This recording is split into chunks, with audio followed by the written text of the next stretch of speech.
নিশ্ছিদ্র এক সন্ধ্যা। নয়াদিল্লির রাষ্ট্রপতি ভবনের অলিন্দে হেঁটে বেড়াচ্ছেন নরেন্দ্র মোদী, সঙ্গে তার জাতীয় নিরাপত্তা উপদেষ্টা। গভীর মুখ, চাপা উত্তেজনা। ঠিক একই সময়ে ইসলামাবাদের প্রধানমন্ত্রী ভবনে শেহবাজ শরীফ চুপচাপ তাকিয়ে আছেন দূরের পাহাড়ে ডুবে যাওয়া সূর্যের দিকে। দুই শহরে দুই দিগন্ত, কিন্তু সংকট একটাই, যুদ্ধ আসছে কি? এই উত্তপ্ত বাস্তবতার মাঝখানে দাঁড়িয়ে রয়েছে ঢাকা, প্রফেসর ইউনূস। কূটনৈতিক মানচিত্রে ছোট একটি বিন্দু, কিন্তু আজ দক্ষিণ এশিয়ার ভূ রাজনীতির সবচেয়ে গুরুত্বপূর্ণ পয়েন্ট। এক পাশে ভারতের ক্রমাগত চাপ, তুমি আমাদের পাশে থাকবে নাকি পাকিস্তানের? অন্য পাশে পাকিস্তানের শীতল কিন্তু স্বস্তিদায়ক আহ্বান, চলো পুরনো তিক্ততা ভুলে এক নতুন অধ্যায় লিখি।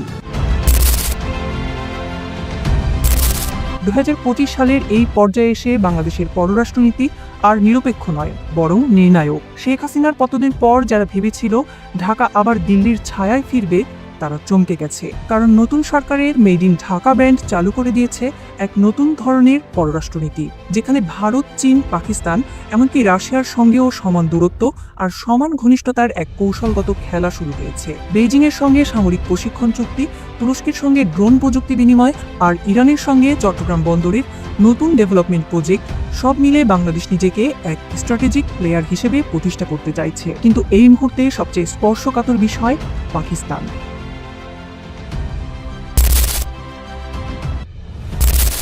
কাশ্মীরের পেহেলগ্রামে একটি ভয়াবহ সন্ত্রাসী হামলায় 26 জন ভারতীয় নাগরিক নিহত হন। ভারত সরাসরি এর দায় চাপায় পাকিস্তানের ওপর। প্রধানমন্ত্রী নরেন্দ্র মোদী বলেন, এই রক্তপাতের জবাব অবশ্যই দিতে হবে। দিল্লির টিভি স্টুডিওগুলোতে উত্তেজনা, পাকিস্তানকে শিক্ষা দিতে হবে। ভারতীয় সেনাবাহিনীর সীমান্তে মোতায়েন, যুদ্ধজাহাজের সতর্কতা, মিডিয়ার উন্মত্ততা, সবকিছু মিলিয়ে মনে হচ্ছে 1999 বা 2019 আবার ফিরে এসেছে। এই পরিস্থিতিতে বাংলাদেশ যদি পাকিস্তানের সঙ্গে বন্ধুত্বপূর্ণ সম্পর্ক রাখে, তাহলে কি ভারত তাকে শত্রুপক্ষ মনে করবে? দিল্লি সাফ জানিয়ে দিয়েছে, বাংলাদেশ আমাদের বন্ধু হলে পাকিস্তানের সঙ্গে ঘনিষ্ঠতা রাখা চলবে না। কিন্তু ঢাকা বলছে ভিন্ন কথা, আমাদের বন্ধুত্ব হবে আমাদের শর্তে, তোমাদের শর্তে নয়।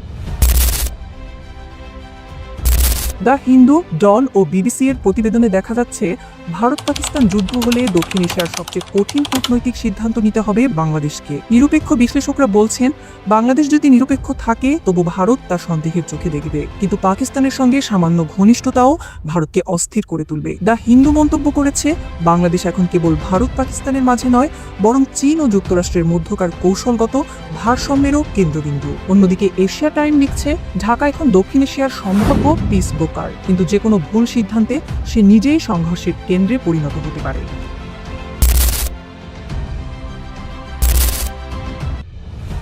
এই কূটনৈতিক নাটকে দুই নায়ক, নরেন্দ্র মোদী ও শেহবাজ শরীফ।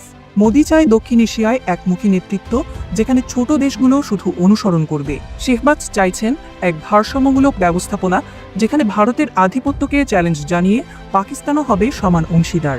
এই প্রেক্ষাপটে শেহবাজ শরীফ ঢাকা প্রফেসর ইউনূসের উদ্দেশ্যে বার্তা পাঠান, এসো এক নতুন মুসলিম দক্ষিণ এশিয়া গড়ি। এই ভাষা শুনে চমকে ওঠে দিল্লি, কারণ এ তো সেই পুরনো দুই জাতির তত্ত্বের নতুন সংস্করণ। অনেক বিশ্লেষক ভাবছেন বাংলাদেশ এক জটিল ফাঁদে পড়েছে, কিন্তু আদতে বাংলাদেশ এখন সেই কৌশলী খেলোয়াড় যে বুঝে গেছে নিরপেক্ষতা মানেই দুর্বলতা নয়, বরং তা এক ধরনের কূটনৈতিক অস্ত্র। ঢাকা এখন বুঝে নিয়েছে, ভারত যদি পাকিস্তানকে নিয়ে উত্তেজনা তৈরি করে, তাহলে তার ভেতর দিয়ে আন্তর্জাতিক মাধ্যমে মধ্যপন্থী শক্তি হিসেবে বাংলাদেশ নিজেকে প্রমাণ করতে পারে।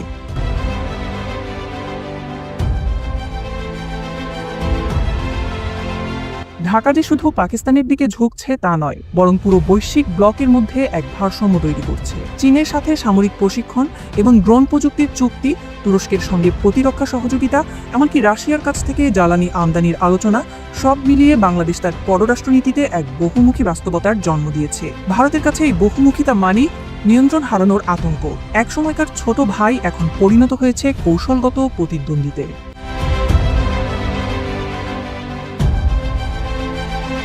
এক গোপন রিপোর্টে দেখা গেছে, নয়াদিল্লি চিন্তিত, বাংলাদেশ যদি পাকিস্তানের সঙ্গে সামরিক সহযোগিতার দিকে এগোয়, তবে ভারতের জন্য এক ভয়ানক নিরাপত্তা হুমকি হয়ে দাঁড়াবে। কিন্তু ঢাকা এখন ভীত নয়, বরং তাদের কণ্ঠে আত্মবিশ্বাস। আমরা কারো ফ্রন্টিয়ার্ড নই, আমরা এক স্বাধীন রাষ্ট্র।